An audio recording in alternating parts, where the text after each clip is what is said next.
ಇದನ್ನ ಮಾಡಿದಾಗೆಲ್ಲ 4 ದಿನ ಆದರೂ ತೊಂದರೆ ಇಲ್ಲ. ಕುದಿಸಿ ಇದನ್ನ ತಿಂತಾ ಇರ್ತೀನಿ. ಯಾಕಂತಂದರೆ ಒಂದು ನನಗಿದು ತುಂಬ ಇಷ್ಟ. ಇನ್ನೊಂದೇನು ಅಂತ ಅಂದರೆ ಇದನ್ನ ಕುದಿಸಿದಷ್ಟು ಇದರ ಟೇಸ್ಟ್ ಜಾಸ್ತಿ ಆಗ್ತಾ ಹೋಗುತ್ತೆ. 4 ದಿನ ಆದರೂ ಕೂಡ ಇದೊಂದು ಚೂರು ಹಾಳಾಗಲ್ಲ. ಬಟ್ ತುಂಬ ಸೂಪರ್ವಾಗಿರುತ್ತೆ. ಇದಕ್ಕೆ ಬೆಂಡೆಕಾಯಿ ಪುಳಿ ಮುಂಚಿ ಅಂತ ಹೇಳ್ತಾರೆ. ಪುಳಿ ಅಂತಂದರೆ ಹುಣಸೆಹಣ್ಣು, ಮುಂಚಿ ಅಂತಂದರೆ ಮೆಣಸು, ಅದರಲ್ಲಿ ಮಾಡುವಂಥದ್ದು. ಮಾಡೋಕ್ಕಿಂತ ಮುಂಚೆ ಫಸ್ಟ್ ಒಂದು ಸ್ವಲ್ಪ ಹುಣಸೆಹಣ್ಣನ್ನು ನೀರಲ್ಲಿ ನೆನೆ ಹಾಕಿ. ಅದಾದ ನಂತರ ನೀವು ಆದಷ್ಟು ಮಂಗಳೂರು ಬೆಂಡೆಕಾಯಿಯನ್ನು ಉಪಯೋಗ ಮಾಡಿದರೆ ತುಂಬ ಒಳ್ಳೆಯದು. ನೀರಲ್ಲಿ ತೊಳ್ಕೊಂಡು ಕ್ಲೀನಾಗಿ ಬಟ್ಟೆಯಿಂದ ಒರೆಸಿ ಪಸೆ ಇಲ್ಲದಾಗೆ ಈ ಥರ ಕಟ್ ಮಾಡ್ಕೋಬೇಕು. ಇದನ್ನು ನಾವು ಫ್ರೈ ಮಾಡಿ ಅದರಲ್ಲಿ ಲೋಳೆ ತೆಗೆಯೋದೇನೂ ಇಲ್ಲ. ಮಂಗಳೂರು ಬೆಂಡೆಕಾಯಿಯಲ್ಲಿ ಯೂಶ್ವಲಿ ಅಷ್ಟೊಂದು ಲೋಳೆ ಬರಲ್ಲ. ಮಂಗಳೂರು ಬೆಂಡೆಕಾಯಿ ಸಿಕ್ಕಿದರೆ ಮಂಗಳೂರು ಸ್ಟೋರ್ಗಳಲ್ಲಿ ಅದನ್ನೇ ಉಪಯೋಗ ಮಾಡಿ. ಪಾತ್ರೆಗೆ ಸ್ವಲ್ಪ ನೀರು ಹಾಕಿ, ಒಂದು ಅರ್ಧ ಈರುಳ್ಳಿ ಕಟ್ ಮಾಡಿ ಹಾಕಿ, ಅರ್ಧ ಟೊಮೆಟೊ ಮತ್ತು ಹುಣಸೆ ರಸ, ಉಪ್ಪು ಹಾಕಿ ಫಸ್ಟ್ ಈ ನೀರನ್ನು ಕುದಿಸ್ಕೋಬೇಕು.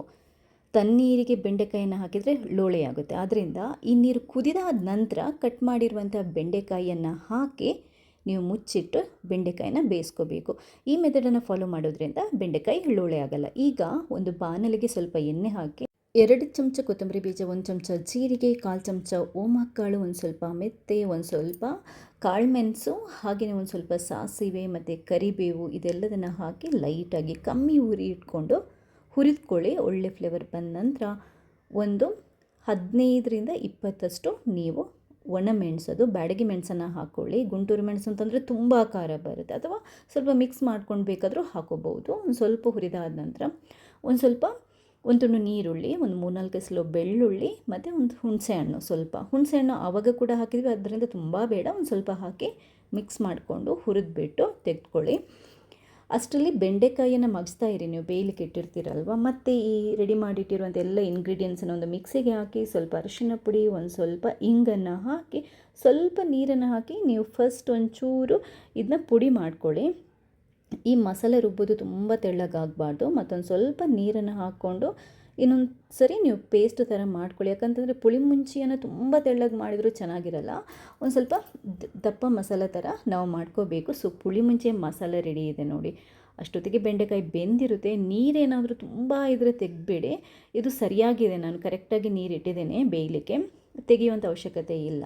ಇವಾಗ ಈ ಮಸಾಲನ್ನು ಹಾಕ್ಕೋಬೇಕು. ಮಸಾಲನ್ನು ಹಾಕ್ಕೊಂಡು ಕ್ಲೀನಾಗಿ ಮಿಕ್ಸ್ ಮಾಡ್ಕೊಳ್ಳಿ. ನಿಮಗೆ ದಪ್ಪ ಎಷ್ಟು ಬೇಕು ನೋಡ್ಕೊಳ್ಳಿ, ಇಲ್ಲದಿದ್ದರೆ ಒಂದು ಸ್ವಲ್ಪ ನೀರನ್ನು ಹಾಕ್ಕೊಳ್ಳಿ. ನಾನು ಮಿಕ್ಸಿಗೆ ಸ್ವಲ್ಪ ನೀರು ಹಾಕಿ ಅದನ್ನ ಇದು ಮಾಡಿಕೊಂಡು ಹಾಕಿದ್ದೇನೆ. ತುಂಬ ತೆಳ್ಳಗೆ ಮಾಡ್ಕೊತಿಲ್ಲ, ಸ್ವಲ್ಪ ದಪ್ಪನೇ ಮಾಡ್ಕೊತಾ ಇದ್ದೇನೆ. ಮಿಕ್ಸ್ ಮಾಡಿಕೊಂಡು ಒಂದು ಸ್ವಲ್ಪ ರುಚಿ ನೋಡಿಕೊಂಡು ಉಪ್ಪು ಹಾಕ್ಕೊಳ್ಳಿ. ಮೇಯ್ನಾಗಿ ಬೆಲ್ಲ ಹಾಕ್ಕೊಳ್ಳಿ.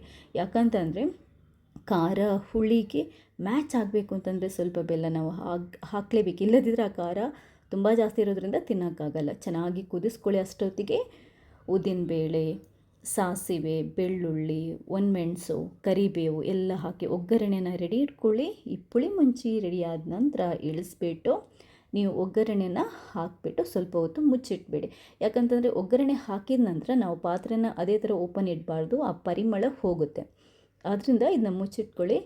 ನೋಡಿ, ಬಾಯಿ ನೀರೂರಿಸುವಂಥ ಬೆಂಡೆಕಾಯಿ ಪುಳಿ ಮುಂಚಿ ರೆಡಿಯಾಗಿದೆ.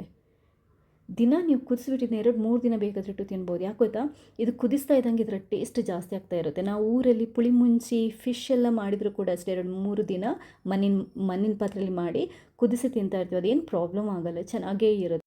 ಅನ್ನ, ದೋಸೆ, ಇಡ್ಲಿ, ಚಪಾತಿ ಏನು ಬೇಕಾದರೂ ಇದರಲ್ಲಿ ತಿನ್ಬೋದು. ತುಂಬ ಚೆನ್ನಾಗಿರುತ್ತೆ. ಒಂದ್ಸರಿ ಈ ರೆಸಿಪಿನ ಖಂಡಿತವಾಗ್ಲೂ ಟ್ರೈ ಮಾಡಿ. ಮರೆಯದೆ ನನಗೆ ನಿಮ್ಮ ಫೀಡ್ಬ್ಯಾಕ್ನ ತಿಳಿಸಿ. ಥ್ಯಾಂಕ್ಸ್ ಎಲ್ರಿಗೂ.